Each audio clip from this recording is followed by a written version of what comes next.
நண்பர்களே, இன்று நாம் இயேசுவின் மிகப்பெரிய அதிசயங்களில் ஒன்றை பார்க்கப் போகிறோம். ஒரு சிறுவனின் கையில் 5 அப்பமும் 2 மீனும் மட்டும் இருந்தது.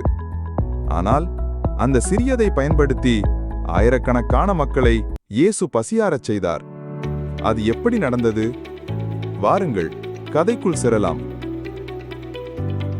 யோவான் 6:1-14 வரையில் இந்த சம்பவம் எழுதப்பட்டுள்ளது. அந்த நாளில் இயேசு திபேரியா கடல் எண்ணப்பட்ட கலிலேயா கடலின் அக்கறைக்கு போனார். அவர் வியாதியஸ்தர்களிடத்தில் செய்த அற்புதங்களை திரளான ஜனங்கள் கண்டனர். அவருடைய அற்புதங்களை பார்த்த மக்கள் அனைவரும் அவரை பின்தொடர்ந்து வந்தனர். இயேசு மலையின் மேல் ஏறி அங்கே தம்முடைய சீஷர்களுடனே கூட உட்கார்ந்தார். மலையின் மேல் இயேசு அமர்ந்தார். அவரின் சீடர்களும் அருகே இருந்தனர். ஆயிரக்கணக்கான மக்கள் அங்கே இருந்தனர். பெண்கள், குழந்தைகள் சேர்க்காமல் சுமார் 5000 ஆண்கள் இருந்தனர். மாலை நேரமாகும்போது மக்கள் பசி கொண்டனர். அப்பொழுது இயேசு பிலிப்புவிடம் கேட்டார், இந்த மக்கள் சாப்பிட அப்பங்கள் எங்கே வாங்கலாம்? இது இயேசுவுக்கு தெரியாதது அல்ல. அவர் ஏற்கனவே என்ன செய்ய போகிறார் என்பதை அறிந்திருந்தார். ஆனால் சீடர்களின் நம்பிக்கையை சோதிக்கவே அவர் அப்படி கேட்டார். பிலிப்பு உடனே கணக்கிட்டார். இவர்களில் ஒவ்வொருவரும் கொஞ்சம் கொஞ்சம் எடுத்துக்கொண்டாலும் 200 பணத்திற்கான அப்பங்களும் இவர்களுக்கு போதாதே என்றார். அங்கே அந்திரேயா என்ற சீடர் ஒரு சிறுவனை அழைத்து வந்தார். அவனிடம் 5 வார்கோதுமை அப்பங்களும் 2 மீன்களும் இருந்தது. ஆனாலும் அவைகள் இவ்வளவு பெரிய கூட்டத்திற்கு எப்படி சரியாக இருக்கும் என்றார்.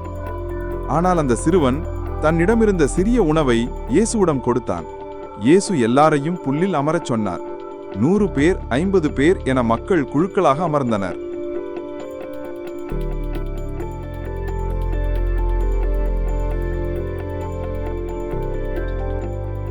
இயேசு அந்த அப்பங்களை எடுத்து ஸ்தோத்திரம் பண்ணி சீஷர்களிடத்தில் கொடுத்தார்.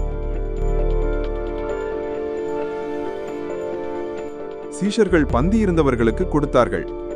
அப்படியே மீன்களையும் அவர் எடுத்து அவர்களுக்கு கொடுத்தார். எல்லாரும் வயிறு நிறைய திருப்தியாக சாப்பிட்டார்கள். பசி தீர்ந்தது.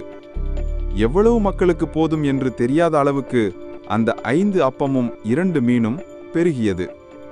அனைவரும் சாப்பிட்டு முடித்த பின் இயேசு சீடர்களிடம் சொன்னார், மீதமிருப்பதை எதையும் வீணாக்காமல் சேகரியுங்கள்.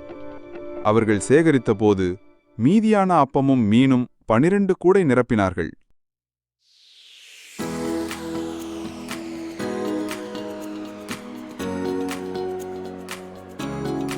சிறுவனின் சிறிய தியாகம் ஆயிரக்கணக்கானோருக்கு பெரிய ஆசீர்வாதமாக மாறியது.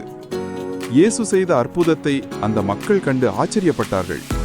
மெய்யாகவே இவர் உலகத்தில் வருகிறவரான தீர்க்கதரிசி என்றார்கள்.